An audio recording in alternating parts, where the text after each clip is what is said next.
What is up, my friends and fellow fans of Avatar: The Last Airbender? We are back again today talking Season 2 of the live-action adaptation coming to Netflix, and today's video is actually courtesy of you guys. I asked in my last video for you guys to comment some stuff you'd like to see, and I got some great responses, and so I just want to say I really appreciate that. Keep that coming, keep this conversation going, because I love ATLA, I love talking ATLA, and if it makes you happy, it makes me happy. But before we get going, I want to let you know, leave all of your comments down below. I'd love to hear your thoughts. Also, make sure you hit like on this video and let's dive in. So this comment comes to us from Ivan Chiksengi, and my friend, if I'm mispronouncing that, that's my bad. I'll take the L on that. But they said, "Hey Jones vibes, Ivan here, all the way from Zambia, and my idea is that you talk about episodes from the original that might make it into the live action season 2 and those that won't." And I love this idea. I feel like we did something similar to this in season 1, and so now is as good a time as any to start doing that type of thing with season 2. And so thank you for this comment. What I'm going to be doing today is I'm going to go through all 20 episodes of season 2,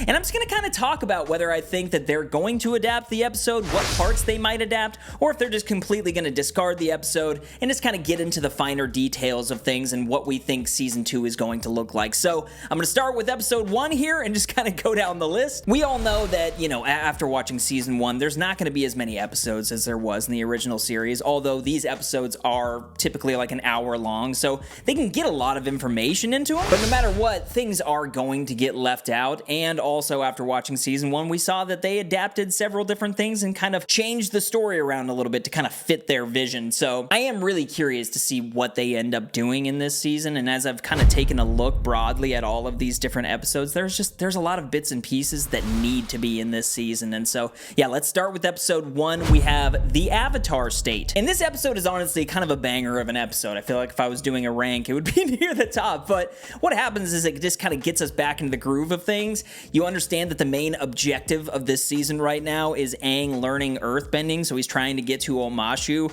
and through that, from this general's trying to convince Aang, why don't you just go into the Avatar State and then you can kill the Fire Lord. It's that simple.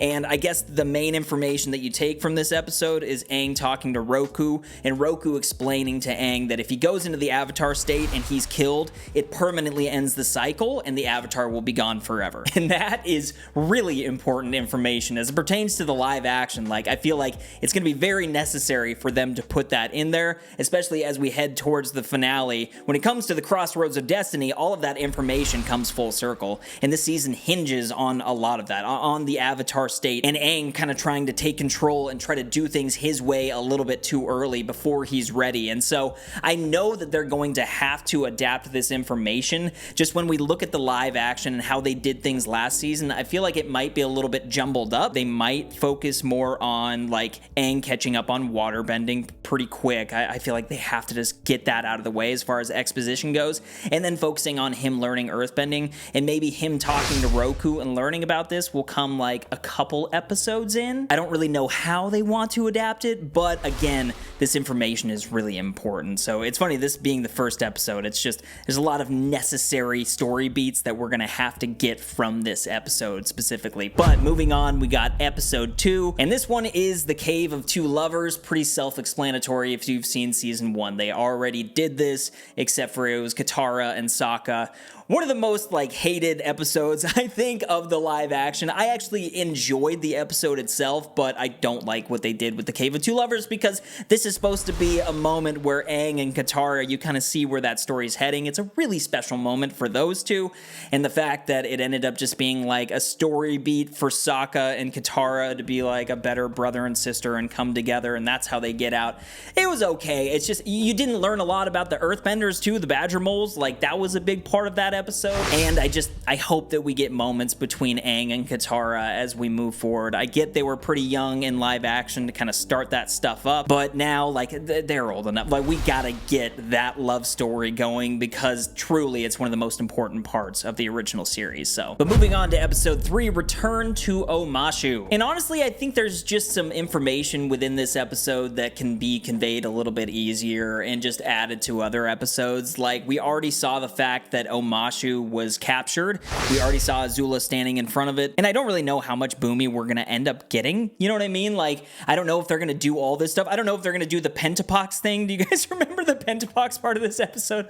It doesn't feel that necessary. What is necessary about this episode is Azula deciding to kind of split off on her own rather than stay with like the procession or like the royal guard that are with her, and forming this small team with just her, May, and Ty Lee, and really making Aang their primary focus after they already talked to Zuko and Iroh and stuff. So I don't know. I feel like already having spent time in Omashu in season 1, they're probably not going to spend much time in Omashu and do a lot of that stuff in season 2. I think they're going to pay much more attention to Ba Sing Se, as well they should. But moving on to episode 4, The Swamp, and this is one that low-key I kind of need in there. I don't know if they're actually going to end up adapting this entire episode, but I would love to at least see it mixed in because we need the swamp later down the road as well. Like, we need a couple of these characters and a lot of this stuff. So I really think that there was probably a way to adapt the first episode into a lot of this information that we've just talked about through these 4 episodes, and have the swamp be a small bit of it,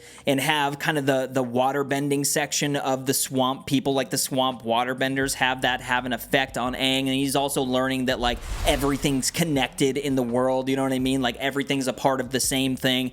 I feel like it's an important lesson for Aang. There's also the Toph vision and that kind of stuff. So I feel like maybe just having this be a first episode type thing or a second episode type thing before we get to the Blind Bandit, and kind of throw a little Easter egg in there with the Toph thing and kind of just like lead up to that, build some anticipation. That might be a good thing. I'm very much hoping that it's not just like episode 1, he learned waterbending, hey, we're gonna see that off screen and it's totally fine, and hey, boom, Blind Bandit, we're introducing Toph right away just to get the character in this thing. I don't want it to feel forced like that. I still want a lot of this information like given across to the audience. But anyway, episode 5, and this is called Avatar Day, and this is the episode where the Avatar is like put on trial. Aang is put on trial, and basically Sokka and Katara have to lawyer up. This is where that meme of Sokka comes from, this episode.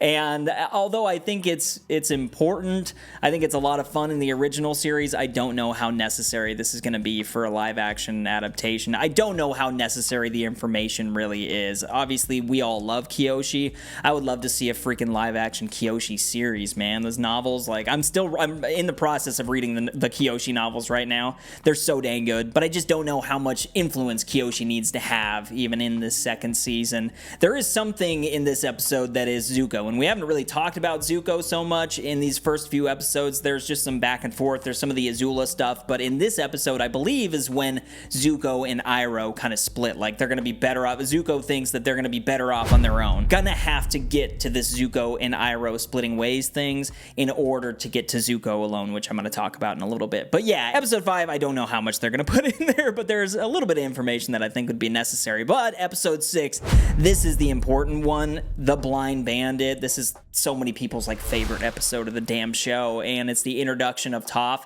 I wouldn't be surprised if they titled this episode The Blind Bandit. I feel like you almost have to nod to the fans, you know what I mean? Or at least like have a play on words. It feels so necessary that the episode would be called that, and it's very straightforward and very much like this actual episode. Like, Aang needs an earthbending teacher. They see that there's some sort of tournament going on, and they see this blind girl just absolutely kick ass and dominate. They go seek her out. They kind of get a look into her life, and I feel like that's where they're going to expand on this, and that's why they might turn The Blind Bandit into a full episode, like a full 60-minute episode, because you can get a little bit more of an in-depth look at Toph and her family life, a little bit more in-depth than we got in the original series. It's pretty quick in the original series. It's just like, Toph, you're not leaving. You know, we have to take care of you. You can't do anything on your own. And then Toph's just like, okay, I'm out of here. I'm going with these kids. Sweet. The earthbending tournament itself is going to have to be like a 15-minute thing. Like, I think you really got to focus on that in live action, just for the audience's sake.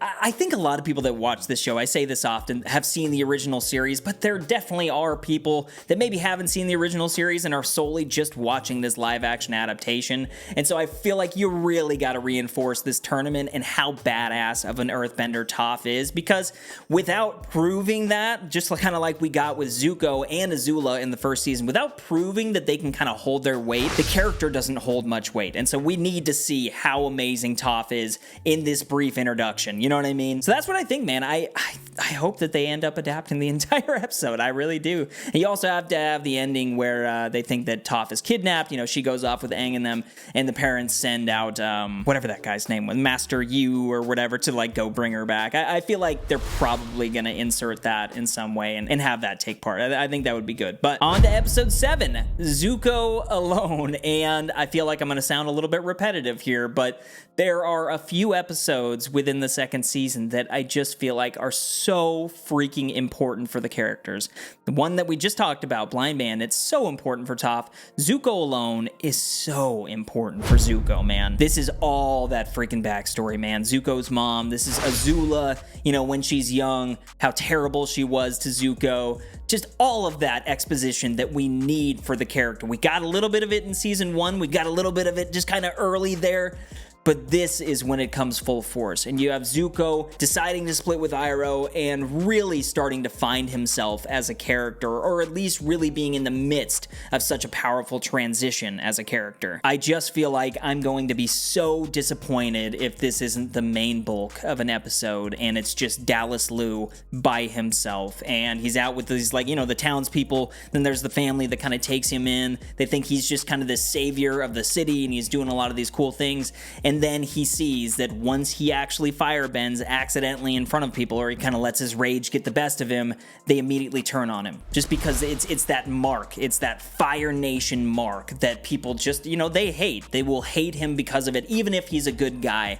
And so he's kind of learning about the world, he's learning about himself, and again, we kind of get that like family dynamic stuff with Zuko, a little bit more of that. They expanded on that with Ozai in the last season. We got to see the Agni Kai, then we got to see the aftermath of him with the bandages on and then deciding to go out on his own. There was all that stuff that was expanded with Zuko that I absolutely loved, and I feel like you can just add so much to this episode. You can stretch it out and you can really play with the emotional depth of the actor himself, Dallas Liu. I feel like this could just be a golden opportunity for him as an actor to just really shine, and I hope that they give him the opportunity rather than making this like a 15-minute small little thing within one of the episodes kind of chopped up in there. So yeah, if we end up seeing this one cut up, you may see me a little bit disappointed as I'm watching season 2. But anyway, moving on, we have episode 8, The Chase. And this is an iconic episode. This is really just Katara, Aang, Toph, Sokka not getting any sleep, Azula, Mai, Ty Lee chasing after them. They don't know what the hell is going on,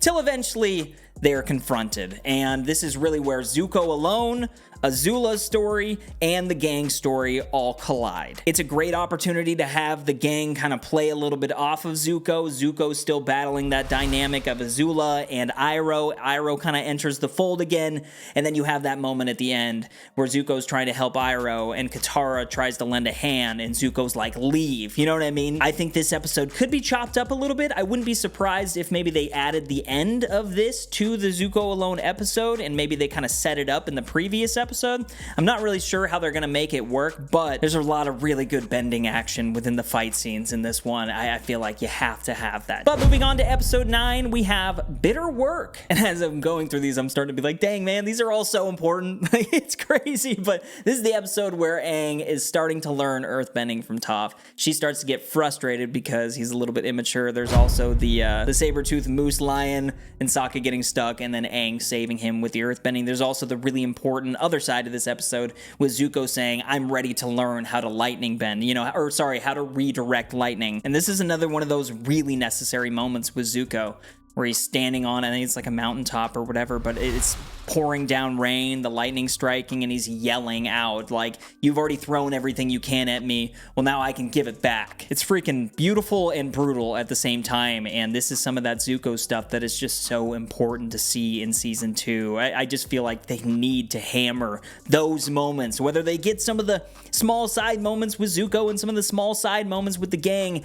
I don't think that matters as much when you're doing this live action and you're trying trying to condense all this information into these like 10 episodes or whatever. I just feel like moments like this are really important for the fandom. Like, we need to see Dallas Liu standing in the rain screaming like that, because that's Zuko, man. That's what we need. But anyway, we're halfway through here, right? Let's get it. We got episode 10, The Library. And my gut feeling is, and I'll talk about this in the next episode as well, but I feel like they're gonna merge a couple of these episodes, because you have the desert and you have the library, and you have Wan Shi Tong, who we already met in the first season, and so I feel like that's kind of a setup, and then you're gonna use that in this next episode. I feel like they're gonna do the library. I don't know, what do you guys think? I've heard a lot of people say that they, since they saw Wan Shi Tong in the first season, that means that they're not gonna be doing the library, but it's really important for the solar eclipse. They learned that firebenders can't firebend during that duration, and that's, when they start to think about the attack. This is also a great moment for Sokka, because he's starting to, kind of embrace that warrior aspect, but also embrace the fact that he doesn't need to be the tough muscle. He can be the brains behind the operation. He can be the one that plans. I feel like that's a great character moment for that. I don't know whether they're going to do the whole Wan Shi Tong goes bad and he's like, now you have to stay here forever. But I don't know. I guess we'll see. I mean, I feel like the library would have to sink for APPA to get taken and Toph to lose APPA. And I don't know how they're going to adapt it. I do feel like they're going to slam it into a kind of two-part one episode, and that is, the desert. So then you have Aang getting all pissed off that Appa's gone, obviously, and you have that heartbreak, and so there's going to be some emotional moments for Aang, and then you also have the Sokka and Momo cactus juice. Those are like the two really important things out of this episode. I feel like the cactus juice, we got this is another one of those things in season 2 that you're like, you have to do that for the fandom. It's kind of like my cabbages. It's just something that we need. We need to see some pupils dilated, and we need to see Sokka and Momo actually have some moments, because that's one thing that was missing out of the first season. Didn't get enough APPA. We did not get enough Momo. They need to hammer that in this second season. We need Momo to be as hilarious as he is in the original series, because it's such a big draw, and it's also such a soft spot of a lot of our hearts. Like, we love those characters just as much as the gang, and I want to see Sokka and Momo have those moments. But if I'm remembering correctly, there's a spot in that episode as well where like the White Lotus is kind of introduced, and so I'm sure they're going to start playing around with the White Lotus a little bit more. I don't know how prevalent that's going to end up being just overall in the live action story, but you get the feeling that they have to at least acknowledge it. They're going to have some members of the White Lotus and them come together in the end at least and be around for like the final fight. So I'm sure they'll throw some Easter eggs and things like that into this episode. This would be a great spot to do it with Zuko and Iroh. So moving on, we have episode 12, The Serpent's Pass. And I'm sorry guys, I don't know if this is your favorite episode or not. I feel like this is one of them that they're gonna cut out quite a bit of. I really don't think they're gonna do much of this when they have like the big serpent that pops out of the water, and you also have the Jet stuff popping up. You have the Suki and Sokka stuff that pops up. I'm sure they're going to reintroduce Suki at some point. She has to be in the second season. I just don't know if they're going to do it this way.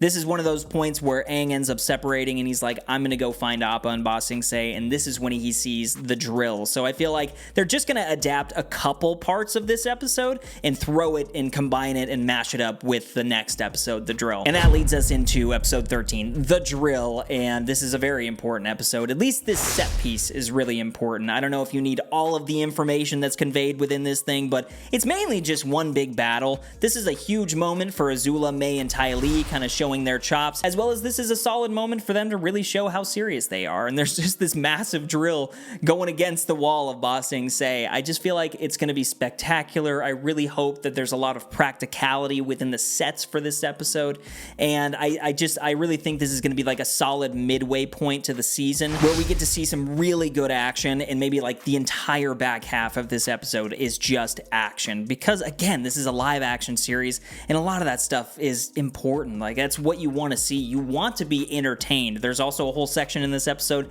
that's the Zuko and Jet stuff, and I hate to break it to you guys, I just don't think Jet is going to be that big of a part of this season like he is in the original series.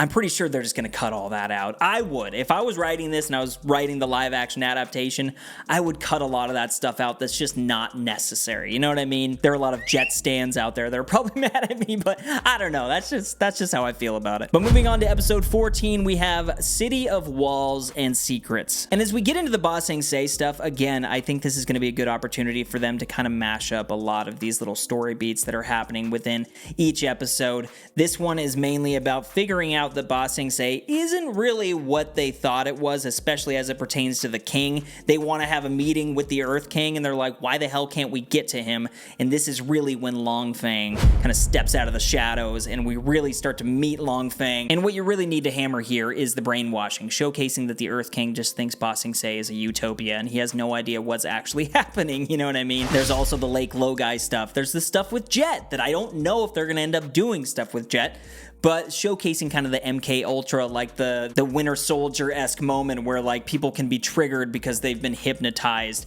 Kind of getting into all that stuff. You also have Zuko and Iroh working in the tea shop. So that's a lot of that's important information. I just think it can all be done in an episode with a lot of other stuff. The next episode is the stuff that I feel like they kind of just need to get out of the way, but again, it's really important to the fandom. So you have episode 15, The Tales of Ba Sing Se. And I just don't know, guys. Like, a lot of people might say that this isn't important. I don't know necessarily if some of these are important, but I really love the Momo section of this freaking episode. The Momo section that ends with him laying in the like, Appa's paw print. There's a little bit of fur, and Momo cuddles up against that. Like, it kills you. And maybe they can just end an episode with Momo flying around, or, like, he gets into something, and then that happens. But I feel like they should at least add that. Like, the Appa stuff is really heartfelt. It's really important to this story and this season. And so I don't know how important the Katara and Toph and the Aang and the Sokka stuff goes, as well as Zuko, like, going on the date and all that stuff. Like, you'd love to see it. I hope that they can do some of that stuff for these characters and showcase a little bit of that. But for me, the most important thing is Momo at the end of the episode, seeing that fur from Appa, and you get the realization that, whoa, Appa's here. Appa's right here in Ba Sing Se. And that's when we get to another episode that I feel like should be an entire episode of the live action thing, and I'm really scared that they're just going to shove it into another one of these episodes. And it's fine, like, I would understand, but I hope that episode 16, Appa's Lost Days, is its own thing, because Appa deserves it, man. And I know CGI is expensive, and I know that that takes a lot of the budget away, but Appa is just, like I said earlier, and I get teary-eyed when I'm talking about it. Appa, he's part of the gang. He's one of these characters, and I feel like he deserves this episode. And it's so heartbreaking, and it's so sad. But that's when the special moments of this series come out. When you're watching the original series and you get to an episode like Appa's Lost Days, you start to truly understand how much heart this show has, why people talk about it the way that they do, and why it has such a massive impact on them. Because it's emotional. This is about animals. This is about, like, your dog, you know what I mean? Like, you're watching Appa, Aang's best friend, go through all of this stuff, and then you finally get that. I think instead of introducing Suki earlier on in the season, you just have her introduced this way. You actually take this time and this whole episode to have it lay out as naturally as possible, and have Suki find Appa and be like, what the hell are you doing here? And then have the Kyoshi warriors going up against Azula, Mei, and Ty Lee, and just have all of that happen, you know what I mean? Oh gosh, the end of this episode too, with Appa flying towards the city and hearing the whistle, and then it's just freaking Long Feng, and then you see that's where the footprint was that Momo was sitting in. It all just comes back around. It's brilliant storytelling that you don't have to change up that much. But on to episode 17, Lake Laogai. And again, I just feel like a lot of this Ba Sing Se stuff should be handled towards the end of the season, and now we're really getting into the culmination of all this, where everything's starting to come together. The most important stuff from this episode specifically is Zuko talking to Iroh, and Iroh being like, what are you trying to do? Why, what kind of destiny are you trying to chase? Why are you making the same mistakes over and over? And that leads Zuko to release Appa. You also have shortly after Aang reuniting with Appa, which is just killer on the emotions, and then you have Zuko throwing the blue spirit mask away and being like, I'm done with that side of myself. So it's a lot of interesting stuff. I'm pretty sure they're just going to put all of this together rather than make this like its own episode. You know what I mean? Then moving on to episode 18, the Earth King, you're tying all of that into this. So you have the gang finally getting to the Earth King and being like, dude, you're not being told so much. There was a drill outside the walls. Like, your entire freaking reality is a lie. You also have some stuff in this episode with Toph. She receives that letter from her mom. You also have Aang receiving the letter from the guru, and we're going to get into that. I just feel like, again, this is kind of something that's going to tie into the final few episodes, and I want to get into the guru. This is episode 19, the guru, because Aang decides to part ways, and I just don't know how necessary it's going to be this late in the season having Aang go meet up with this guru and find out all of this information. It very much plays this kind of Empire Strikes Back type role, you know, when Luke's with Yoda and he learns that his friends are in danger, and so he decides to go instead of staying. This is a very similar thing where Aang's with the guru, wants him to unlock all of the 7 chakras or whatever to master the Avatar state, and then he gets to the one with Katara and he gets that sense that Katara's in danger, so he decides to leave. And I think it's a very beautiful thing. I just feel like the information in this part could probably be conveyed sometime else in the season. Maybe the stuff with Roku when he's talking about how if you die in the Avatar state, it's going to end the cycle entirely. A lot of that information with the guru could be said then, but I do like the Empire Strikes Back element of it, and so maybe Aang being away, you could probably have Aang be away for a little bit more time. I don't know. I don't know how they're going to end up wrapping all that together. I just feel like if you have Aang separate from everybody the episode before the finale, it could be one of those things where a critic who hasn't seen the original series looks at this thing and they're like, I don't know, it just seemed a little bit clunky there towards the end or something. It didn't flow naturally. You'd have to get it right. Like, you'd really have to nail that guru episode. I really want to see the guru episode. I want to see the Avatar state and be talked through all of that stuff, talked through the chakras, and talked through the Katara part of Aang's heart that he's not willing to let go of. I just don't know, really how they're going to end up doing that. Also in this episode, there's the Azula stuff, which we haven't talked about Azula, but Azula is very important. Here you have Mai and Ty Lee. They're posing as the Kyoshi warriors. They're going through all this stuff. I just feel like a lot of the back half of this season, there's going to be a lot of attention paid to Azula and Zuko. And, at the end of this episode, gosh, I can't quite remember, Katara gets captured, and then Azula's going after Zuko and Iroh. And what happens? Sorry, guys. Zuko and Iroh, they get the message, like, inviting them to meet the Earth King. So that's a whole setup. And then you have Azula meeting Long Feng, and Long Feng ended up bowing to Azula sitting on the freaking throne. I love that scene, and it really sets up the final episode of this season. But I don't know how they're going to do all of that. Again, I think all of the Ba Sing Se stuff should just be kind of crammed together in a couple final episodes. I don't really know how they're going to end up doing everything, but I think it's going to be a lot of fun. And it sounds like it's going to be a lot of fun. And then we head into this final episode. We made it all the way to the final episode and how they're going to adapt this thing. This is very much like The Blind Bandit, Zuko Alone, couple episode titles that I feel like they just gotta keep the same. Even Appa's Lost Days, these are like iconic episode titles. Maybe not to other people. I just love this series so damn much, and I feel like they have to keep it the same. But the Crossroads of Destiny, it doesn't get any better than that. I mean, they could have just not even named this Avatar Season 2. It could have been called Avatar Last Airbender, The Crossroads of Destiny. You know what I mean? Like, that is such a freaking iconic title for an episode, and this episode is everything, and you have to dedicate an entire final episode to just this entire battle. There's so much happening. There's a little bit of Zuko and Katara bonding in prison. I mean, Katara like lashes out at him. There's that entire section, but I feel like you gotta pay attention to Katara in this episode. I actually haven't talked much about Sokka and Katara in this season because they have a lot of a presence in season 3 as opposed to maybe Zuko and Azula being highlighted more in season 2, but I think the realization of Katara and Zuko both kind of like, having lost their mother or, semi-sort of lost their mother. It's an important thing. And then, you just have this final battle, this amazing final battle with everybody. Zuko making the decisions that he makes, choosing family over this gang, but being so conflicted about everything. I just love the story arc of Zuko in season 2. It's such a beautiful thing.